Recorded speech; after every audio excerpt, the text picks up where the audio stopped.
اور یاد رکھیں، ہم لوگ، ہماری عادت یہ ہوتی ہے کہ جس کسی بزرگ سے ملتے ہیں یا عالم سے ملتے ہیں تو ہم دعا کی درخواست کرتے ہیں، بس دعاؤں کی درخواست ہے۔ اب یہ نہیں معلوم کہ وہ اپنے لیے جب دعا مانگیں گے تو آپ ان کو یاد ہوں گے یا نہیں ہوں گے۔ تو ایک ہے دعا کی درخواست کرنا اور ایک ہے دعائیں لینا۔ آپ دعائیں لینے والے بنیں، درخواست کرنے والے نہ بنیں۔ دعائیں لینے کی کیا صورت ہے؟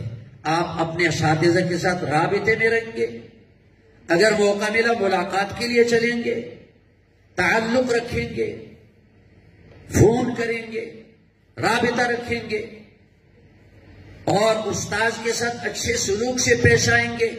جب استاد کا دل خوش ہوگا، یہ دل کا خوش ہونا ہی دعائیں ہیں، اور استاد کا دل دکھانا یہی بد دعا ہے۔ اگر استاد کی زبان سے بد دعا نہ بھی نکلے، استاد کا دل آپ دکھا دے، بس یہ بد دعا ہے۔ تو اگر آپ کا تعلق رہے گا تو پھر استاد جب بھی اپنے لیے دعا مانگیں گے تنہائیوں میں، اور اپنے تلامذہ کے لیے دعائیں مانگیں گے عمومی طور پر، یہ تو ضروری ہے کہ ہر استاد اپنے تلامذہ کے لیے عمومی طور پر دعائیں مانگتا ہے کہ اللہ ان کو ترقی دے دے اور ان کو دین کی خدمت میں استعمال کر دے اور ان کو آزمائشوں اور فتنوں سے بچا لے۔